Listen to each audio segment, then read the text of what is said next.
Good morning, ladies and gentlemen, and welcome back to the Philippine Sports Writers Association Sports Forum. We are live here at the Rizal Memorial Stadium, and kami po ay natutuwa na makakasama namin ang the men responsible for the recent event that could be one of the best ever to happen in Philippine sports. I'm Randy Kaluwag of Manila Standard. Good morning, partner. Magandang araw po, Philippine Sports Writers Association. Sana po magkakasama pa rin tayo dito sa ating live session ng PSA sa pamagitan ng ating Facebook page ang Philippine Sports Writers Association. At syempre, delayed basis tayo sa Radyo Pilipinas to, sa ating sports radio. Judith Karingal po.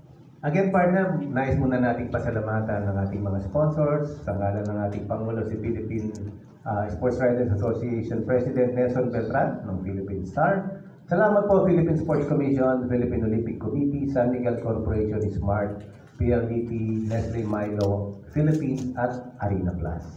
Tuloy-tuloy ang panalo ng ating Team Philippines at Philippine sports in general dahil matapos ang Olympic Games, 2 golds and 2 bronze medals, mas lalong nanalo ang Philippine sports. Dahilan sa panalo sa apila, petisyon sa Supreme Court na ginawa po ng mga gentlemen na kasama natin sa pagkakataon na ito. Kaya palakpakan natin sila. Ang mga main petitioners po, si Coach Yeng Yao, National Coach, and former Congressman ng Pampanga, at syempre si Attorney June Guzman. Salamat po. Napakalaki ng bagay na ito para sa ating Philippine sports. Ang Supreme Court na nag-order na ibigay ang nararapat para sa Philippine sports. Mula sa PAGCOR at sa PSC. Magandang araw po. Yes, Coach Yeng Yao. We're so honored to have you here at PSA Forum.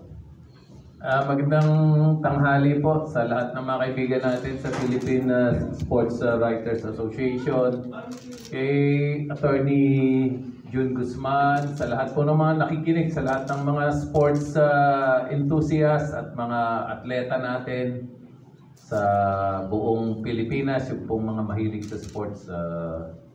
Magandang balita po pwede natin pag-usapan. Yes, Coach.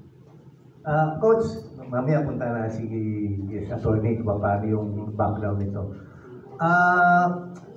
Kasi bumulaga ito gabi na parang na-publish itong na to sa website ng Supreme Court, no? Gabi nung mabalitaan mo na siya, ano ang napalitaan ko lang kay Attorney, August 22, tinandaan ko nga yung araw na yun, August 22. Pero ang nakalagay kasi dun sa decision, noong May na desisyonan, no? Pero nakarating sa amin yung balita, yun nga nung August na. Inumpisahan namin to ni Attorney June nung 2016 pa.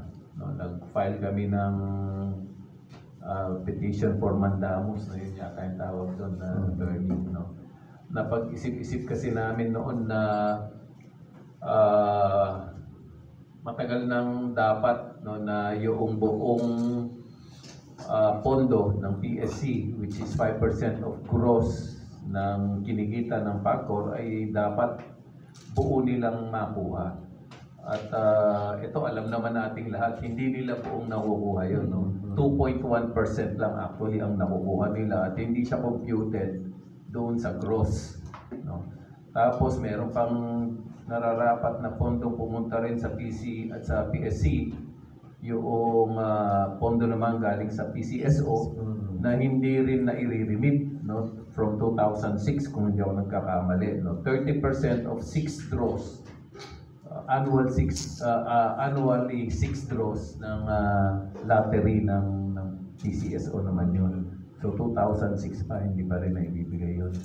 So nag-accumulate lahat yun, at in-order din ng Supreme Court na ibalik yung mga back dues, no, na dapat tanggapin ng PSC, no? Aside from yung buo na yung 5%, no? So actually dalawa yung inaasahan natin dito. Yung monthly or yearly income or dapat funding ng ano ngayon ng PSC, sa estimate ko hindi lang madodoble, no? Dapat halos triple na nung tinatanggap ngayon ng PSC, aside from yung accumulate na funds through the years, no?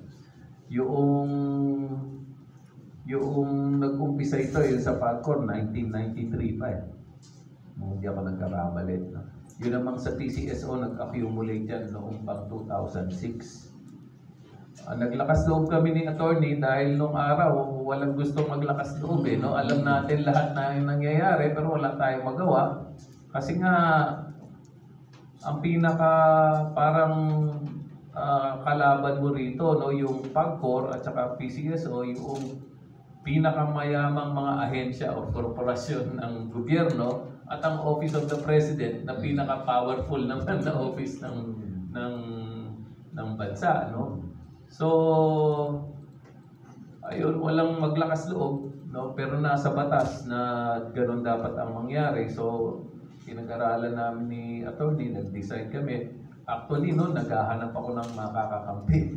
Wala eh. So, nakalagay lang doon, Jose Riao lang versus ano eh, no?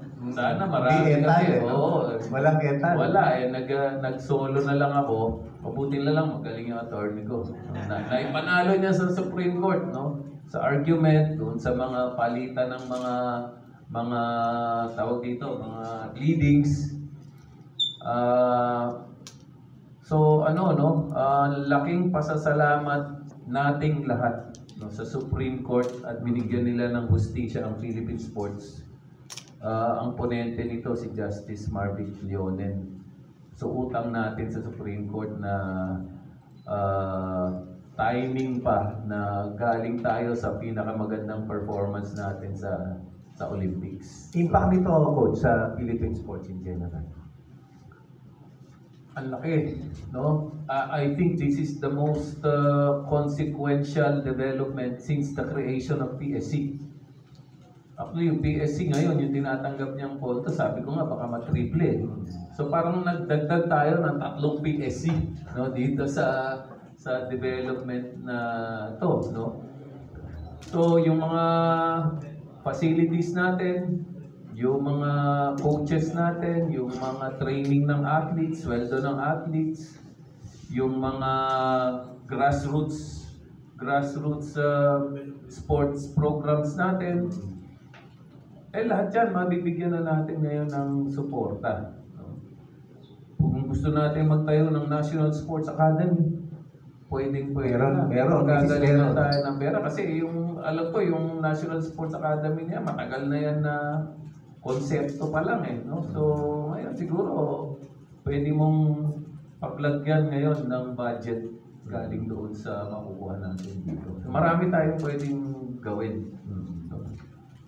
Ang importante lang magamit sa tamang paraan at hindi masayang at hindi masalaula, no, doon sa pag-execute natin ng mga programs na yan.